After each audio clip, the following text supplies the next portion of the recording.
So 13ನೇ ವಾರದ ಎಲಿಮಿನೇಷನಲ್ಲಿ ನೀವು ಆಚೆ ಬರ್ತೀರಾ ಅಂತ ನಾವು ಎಕ್ಸ್ಪೆಕ್ಟ್ ಮಾಡಿರಲಿಲ್ಲ, ಬಟ್ ನೀವು ಎಕ್ಸ್ಪೆಕ್ಟ್ ಮಾಡಿದ್ರ?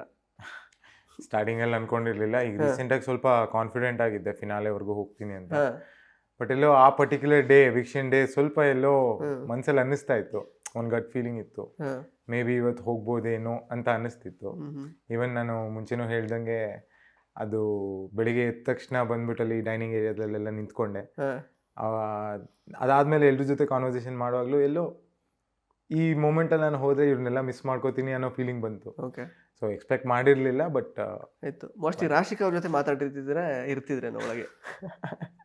ಹಾಗೇನಿಲ್ಲ ಬಾಸ್, ಲೈಕ್ ಹೋಗೋ ಟೈಮಲ್ಲೂ ಅಂತ ಏನು ಮಾತುಕತೆ ಇರ್ಲಿಲ್ಲ ಅಂದ್ರೂ we were looking out for each other, but ಎಲ್ಲೋ ಮಾತಾಡ್ಲಿಲ್ಲ ಅಂತ ಒಂದು ಬೇಜಾರಿದೆ. ಓಕೆ, ಇವಾಗ ಸೂರಜ್ ಅವ್ರು ನೀವು ಜಸ್ಟ್ ಹೇಳಿ, ಈಗ ಲೈಕ್ 10 weeks ಬ್ಯಾಕ್ ಅಂದರೆ ಜಸ್ಟ್ ಒಂದು ಕಾಮನ್ ಮ್ಯಾನ್ ಅಷ್ಟೇ, ಅಂದರೆ ಜನಗಳಿಗೆ ಗೊತ್ತಿರಲಿಲ್ಲ ಇವ್ರು ಯಾವ ಥರ ವ್ಯಕ್ತಿ ಏನೂ ಗೊತ್ತಿಲ್ಲ, ಒಂದು ಕಾಮನ್ ಮ್ಯಾನ್ ಕ್ಯಾಟಗರಿಯಲ್ಲಿ ನೀವು ಒಳಗಡೆ ಎಂಟರ್ ಆಗ್ತೀರಾ. ಈಗ ನೋಡಿ ಆಚೆ ಬಂದಿದ್ದೀರಾ, ಬೆಳಗಿಂದ ಸಂಜೆ ತನಕ ಮೀಡಿಯಾದವ್ರು ನಿಮ್ಮನ್ನು ರೂಬ್ತಾ ಇದ್ದಾರೆ.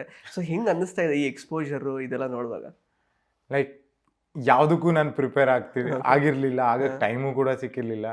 ಈಗ ಹೊರಗೆ ಬಂದಾಗ ಜನದ ರಿಯಾಕ್ಷನ್ ಹೇಗಿದೆ ಅಂತನೂ ರೆಡಿ ಆಗಿರ್ಲಿಲ್ಲ ಹೆಂಗಿರುತ್ತೆ ಅಂತ.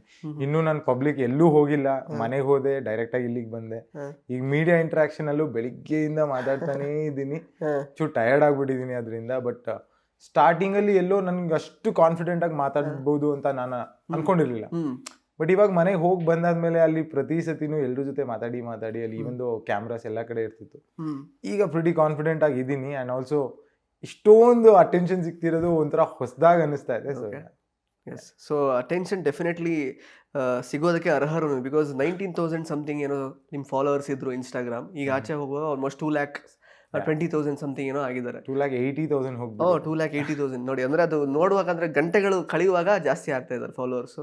ಸೊ ಅದ್ರ ಬಗ್ಗೆ ಎಷ್ಟು ಖುಷಿ ಇದೆ. ಕಂಟೆಂಟ್ ಕ್ರಿಯೇಷನ್ ಸುಮ್ಮನೆ ಸ್ಟಾರ್ಟ್ ಮಾಡಿದ್ರಿ ನೀವು ನೋಡೋಣ ಅಂತ, ಈಸಿಯಾಗಿ ಇಷ್ಟೊಂದು ಫಾಲೋವರ್ಸ್ ಇವಾಗ. ಈಸಿಯಾಗಿ ಆಗಿಲ್ಲ ಬಾಯ್ಸ್, ನಾನು ಈಸಿ ಅಂತ ಹೇಳಲ್ಲ, ಬಟ್ ಇದ್ದಿದ್ದಕ್ಕೆ ಫಾಲೋವರ್ಸ್ ಅಂತ ಹೇಳ್ಬೋದು. ನಾನು ಹೆಂಗೋ ಹೊರಗಡೆಯಿಂದ ನಾನು ಒಳಗೆ ಹೋಗುವಾಗ ಹೇಗಿದ್ದೆ, ಹೊರಗೆ ಬರುವಾಗೂ ಅದೇ ಫೀಲಿಂಗ್ ಅಲ್ಲೇ ಆಚೆ ಬಂದೆ. ಆಸ್ ಅ ಕಾಮನ್ ಮ್ಯಾನೇ ಹೋಗಿದ್ದೆ, ಆಚೆ ಬರುವಾಗ್ಲೂ ಆಸ್ ಅ ಕಾಮನ್ ಮ್ಯಾನೇ ಆಚೆ ಬಂದೆ. ಒಂದು ವಾಕಿಂಗ್ ಸ್ಟೈಲ್ ಅಲ್ಲಿ ಇದೆಯಲ್ಲ, ಅದೇ ಫೀಲಿಂಗ್ ಅಲ್ಲಿ ಆಚೆ ಬಂದ್ರೆ ಅದೇ ಫೀಲಿಂಗ್ ಅಲ್ಲೇ ಆಚೆ ಬಂದೆ. ಬಟ್ ಎಲ್ಲೋ ಹೋಗುವಾಗ ಇಷ್ಟೊಂದು ಎಕ್ಸ್ಪೆಕ್ಟೇಷನ್ಸ್ ಇರ್ಲಿಲ್ಲ ನನಗೆ, ಇಷ್ಟೊಂದು ಜನ ಇಷ್ಟಪಡ್ತಾರೆ ಅದೆಲ್ಲ ಅನ್ಕೊಂಡಿರ್ಲಿಲ್ಲ. ಬಟ್ ಹೊರಗೆ ಬಂದ್ಮೇಲೆ ನಾನು ಒಂದ್ಸತಿ ಚೆಕ್ ಮಾಡಿದೆ, ಅಲ್ಲಿ ಯಾರ್ದೋ ಫೋನ್ ಇಸ್ಕೊಂಡು ಅಲ್ಲೇ ಚೆಕ್ ಮಾಡಿದೆ, ರಾಶಿಕಾ ಅವ್ರನ್ನ ಬಿಟ್ಟು ತುಂಬಾ ಜನ ಇಷ್ಟಪಡ್ತಾ ಇದಾರೆ ಅಂತ ಗೊತ್ತಾಯ್ತು ಅವಾಗ ಆಚೆ ಬಂದ್ಮೇಲೆ.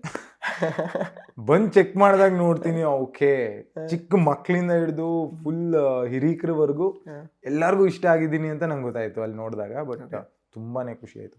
ಇಂಟ್ರೆಸ್ಟಿಂಗ್ ಮತ್ತು ಇನ್ಫಾರ್ಮೇಟಿವ್ ವಿಡಿಯೋಗಳನ್ನ ಮಿಸ್ ಮಾಡ್ಕೋಬೇಡಿ, ಈಗಲೇ ಸಬ್ಸ್ಕ್ರೈಬ್ ಮಾಡಿ.